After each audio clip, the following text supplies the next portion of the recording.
keadilan, berbuat baik, dan menjauhi kezaliman dalam muamalat.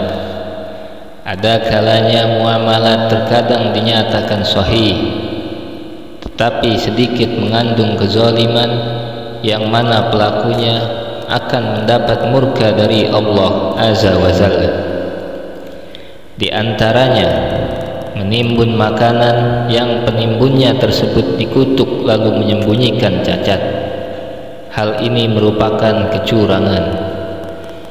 Di antaranya berbuat kecurangan di waktu menimbang. Allah Subhanahu wa taala telah berfirman, "Wailun lil mutawaffifin." Kecelakaan besar bagi orang-orang yang curang. Al-Mutawaffifin ayat 1. Rangkumannya, segala macam penipuan itu diharamkan oleh Allah Azza wa Jalla. Hendaknya kita manusia, seseorang melakukan jual beli dengan cara yang mudah, dengan cara yang baik, dengan cara yang Allah ridhoi. Semoga Allah merahmati manusia yang mudah di waktu menjual, mudah di waktu membeli, mudah di waktu membayar, serta mudah di waktu menagih. Untuk itu, barang siapa yang telah memanfaatkan doa Rasulullah sallallahu alaihi wasallam dalam muamalatnya, ia pun akan beruntung di dunia dan akhirat. Rasulullah sallallahu alaihi wasallam bersabda, barang siapa yang memberi kelonggaran bagi orang yang mengalami kesulitan atau memanfaatkannya, maka Allah akan memeriksa dengan pemeriksaan yang mudah. Termasuk pada kebaikan ialah memaafkan orang yang sudah meminta maaf darinya. Rasulullah sallallahu alaihi wasallam pun bersabda di hadis yang berikutnya, barang siapa yang memaafkan orang-orang yang menyesal dalam jual belinya, maka Allah Subhanahu wa taala memaafkan kesalahannya pada hari kiamat. Janganlah pernah engkau disibukkan oleh pemandangan, perdagangan, sehingga mencari keuntungan di dunia serta menghilangkan modal di akhirat, sehingga mengalami kerugian yang jelas. Haruslah niatmu untuk berdagang itu diniatkan semata untuk mendapat penghasilan yang halal, dan menghindari meminta-minta dan menghasilkan bekal guna memusatkan perhatian di dalam mencari akhirat.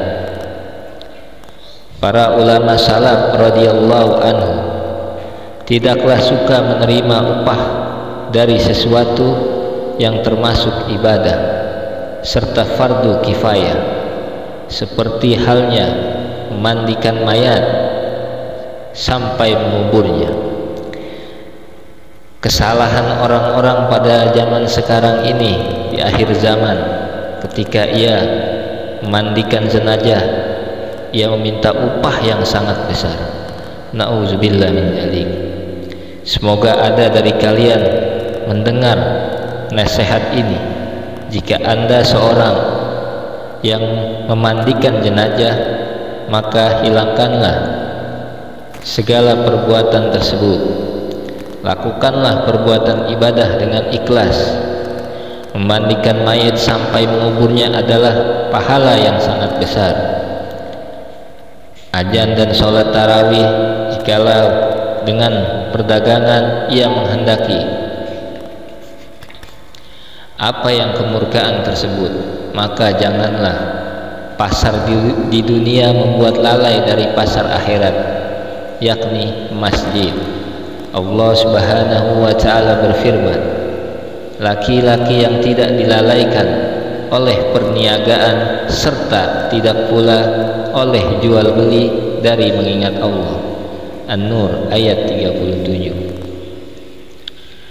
Hal tersebut dengan dilakukan tinggal di masjid sejak awal subuh hingga sampai waktu duha, serta kembali pada saat melakukan sholat fardu. Pada saat mendengar azan, ia tinggalkan muamalat duniawi. Dan seseorang yang telah mendengar azan pada saat ia mengangkat dagangannya, ia akan meninggalkannya dan merapikannya. Mereka tidak akan melalaikan urusan akhirat hanya karena urusan dunia.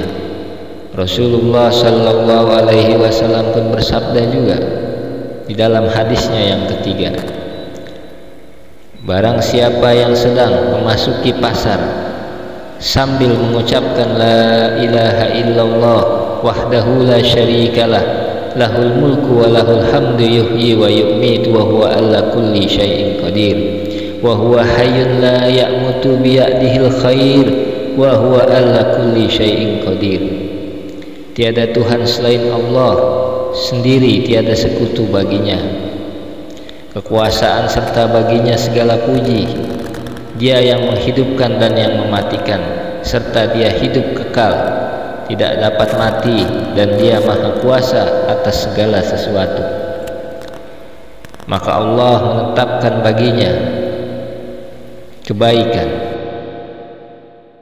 Patutlah seseorang untuk mengawasi muamalatnya agar tidak sulit baginya untuk keluar dari kemelutnya pada hari perhitungan, sebab ia akan diperiksa atas muamalat yang dia lakukan.